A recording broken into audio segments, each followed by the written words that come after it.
માળાના 108 મણકા કેમ હોય છે? આ આંકડો માત્ર સંખ્યા નથી, તે તમારા શરીર, આત્મા અને આખા બ્રહ્માંડને જોડતી ગુપ્ત ચાવી છે. 108 આંકડામાં છુપાયેલું છે બ્રહ્માંડનું રહસ્ય. શું તમને તેની સાચી વાતની ખબર છે?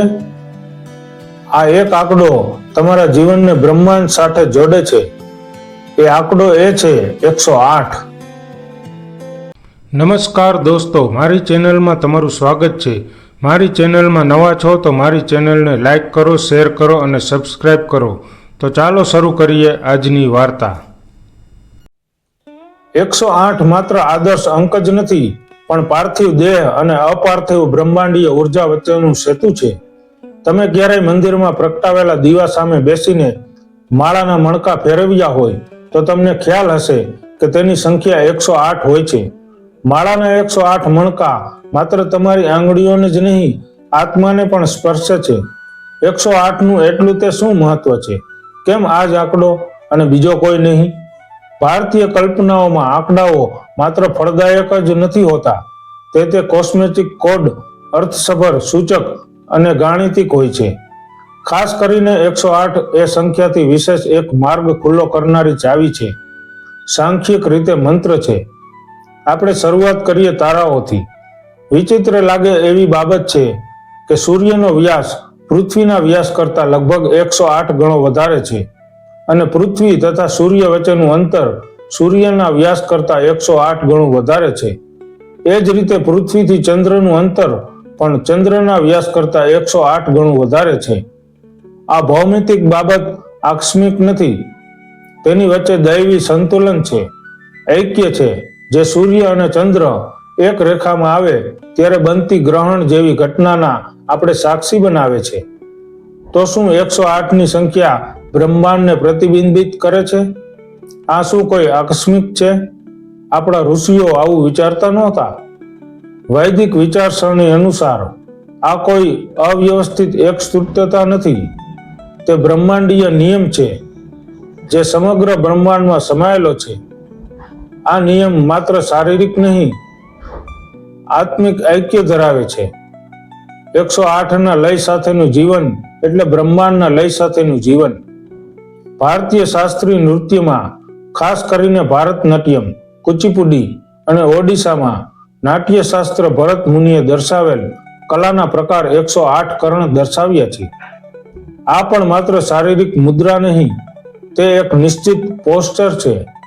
હાથ એટલે હસ્ત, પગ એટલે પાદ અને શારીરિક અંગ ભંગીમાં અંગ નો સમન્વય જે એક નૃત્યકારની ભાવભંગીનીઓમાં જોવા મળે છે.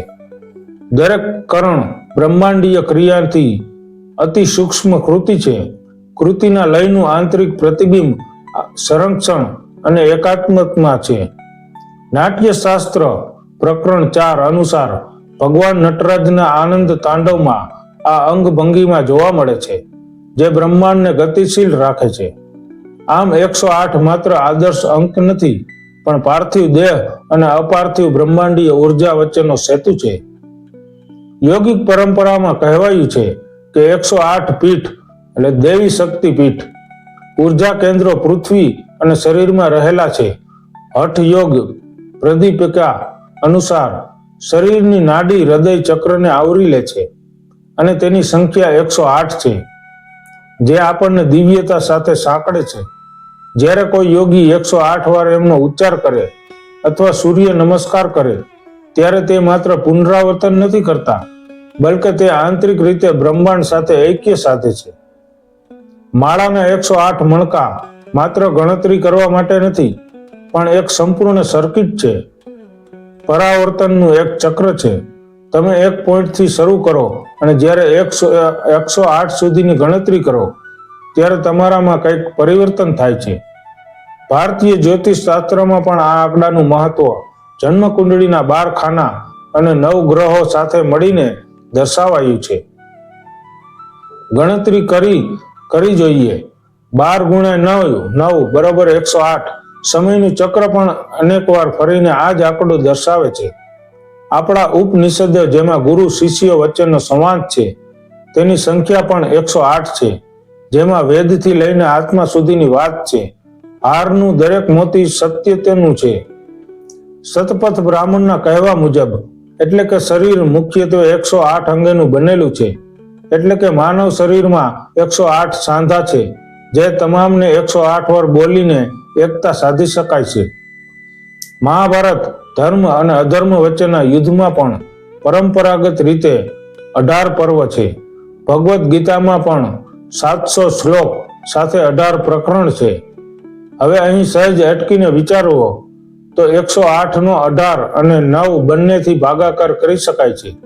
આમ બંને આંકડા પ્રતીક છે ચક્રના, સંપૂર્ણતાના અને ભારતીય પરંપરા અનુસાર પુનર્જન્મના. કેટલાક લોકોની માન્યતા છે કે 108 વાર મંત્રોચ્ચાર કરવાથી 108 પ્રકારના પાપ ધોવાઈ જાય છે.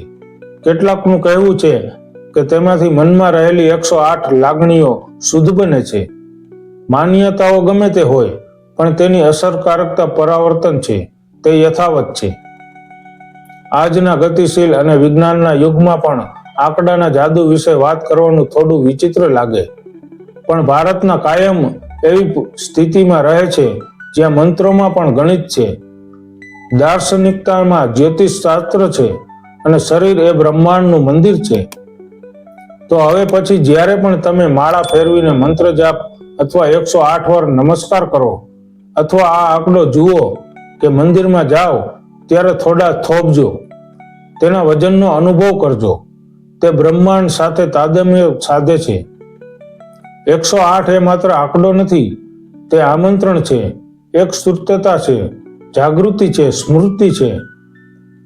108 નો અર્થ સમજાયો હોય તો આ જ્ઞાન બીજા સુધી પહોંચાડવા માટે વિડીયોને શેર કરો. જો તમને આવી જ રહસ્યમય અને આધ્યાત્મિક વાતો જાણવી ગમે તો હમણાં જ ચેનલને સબસ્ક્રાઇબ કરો અને 108 ના આ પવિત્ર જ્ઞાન સાથે તમારા જીવનમાં શાંતિ અને જાગૃતિ લાવો. આ વિડીયો તમને ગમ્યો હોય તો મારી ચેનલને લાઈક કરો, શેર કરો અને સબસ્ક્રાઇબ કરો.